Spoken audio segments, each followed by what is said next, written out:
बहुत सारे government department में अदालत होते हैं, वक्फ बोर्ड में क्यों अदालत नहीं होते हैं? और जो वक्फ बोर्ड में कोई भी अर्जी दी है तो उसके ऊपर और फिक्र नहीं होती। ये बोर्ड के अंदर बाकायदा कमेटी है, स्टेट लेवल की एक बड़ी टीम है, अच्छे लोग हैं, हम समझते हैं कि सोचने वाले समझने वाले लोग मौजूद हैं। लेकिन हैरत इस बात पर है कि ये लोग काम क्यों नहीं करते। एक डिपार्टमेंट आप चला रहे हैं, महीनों गुजर जाते हैं, कई मसाइल आते हैं, कोई हल करने वाला नहीं है, कोई देखने वाला है। 42,000 जायदादों का कर्नाटक में रहना कितनी बड़ी बात है, आप बताइए।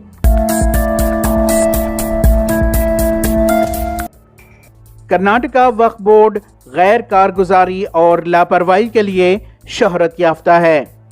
वक्फ बोर्ड में औकाफी जायदादों से मुताल्लिक शिकायत के इजाले का कोई नज़्म नहीं है, लिहाजा रियासत के मुख्तलिफ अजला से शिकायत करने वाले सालों तक वक्फ बोर्ड के चक्कर काटने पर मजबूर हैं।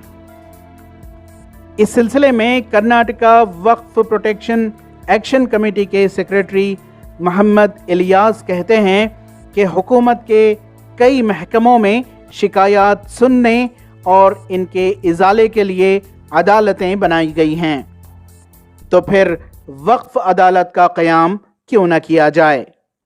वो खुसूसन मैं वक्फ बोर्ड से गुजारिश करता हूँ, अपील करता हूँ कि हर माह एक डिस्ट्रिक्ट में एक वक्फ अदालत करें।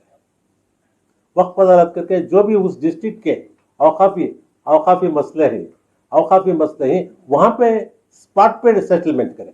बहुत सारे गवर्नमेंट डिपार्टमेंट में अदालत होते हैं, वक्फ बोर्ड में क्यों अदालत नहीं होते हैं? और जो वक्फ बोर्ड में कोई भी अर्जी दी है तो उसके ऊपर और फिक्र नहीं होती, उसके ऊपर ज़्यादातर तवज्जो नहीं जाती जब तक और जाके उसको हमें याद दहानी कराएं उनको। इसके वजह से भाई मैं क्या सोच रहा हूँ, मैं गवर्नमेंट को एक लेटर लिखने की कोशिश कर रहा हूँ ताकि ये भी जो है वक्फ बोर्ड में जो भी एप्लीकेशन थे वो सकाला के अंदर आए। सकाला के अंदर आए तो वो टाइम बाउंड रहेगा, वो टाइम बाउंड के अंदर उनको वो जो है वो जो भी दरख्वास्त तुम्हारी जाती है जरूरत के लिए उसको 30 दिन के अंदर पूरा करना पड़ेगा वक्फ बोर्ड को। इस सिलसिले में जमात इस्लामी कर्नाटका के नायब सदर मौलाना यूसुफ कन्नी कहते हैं कि औकाफी जायदादों पर कब्जा असर व रसूख रखने वाले बड़े लोगों का और सियासतदानों का है, लेकिन इन जायदादों से हो रही आमदनी का फ़ायदा मिल्लत के मुस्तहिकीन को नहीं मिल पा रहा है। ये बोर्ड के अंदर बाकायदा कमेटी है, स्टेट लेवल की एक बड़ी टीम है, अच्छे लोग हैं, हम समझते हैं कि सोचने वाले समझने वाले लोग मौजूद हैं। लेकिन हैरत इस बात पर है कि ये लोग काम क्यों नहीं करते। जिनको ये जिम्मेदारी दे करके उस मनसब पर बिठाया गया और काम इनको दिया गया है, अंदाजा में ये हो रहा है कि ये बेहतर अंदाज में काम कर नहीं पा रहे हैं। एक डिपार्टमेंट आप चला रहे हैं, महीनों गुजर जाते हैं, कई मसाइल आते हैं, कोई हल करने वाला नहीं है, कोई देखने वाला है। 42,000 जायदादों का कर्नाटक में रहना कितनी बड़ी बात है, आप बताइए। लेकिन हो ये पा रहा है, इतनी बड़ी जायदादें रहने के बावजूद भी जिस तरह से फ़ायदा पहुंचना चाहिए था मिल्लत को, वो फ़ायदा आज तक हमने पहुंचता हुआ नहीं देखा है। मौलाना यूसुफ कन्नी ने भी कर्नाटका वक्फ बोर्ड से अपील की कि वो अवामी सतह पर हर ज़िला में एक वक्फ अदालत का क़याम करे ताकि औकाफी जायदादों के मसाइल के मुताल्लिक़ मुअस्सिर तौर पर समाअत हो और उन्हें हल करने में आसानी पैदा हो।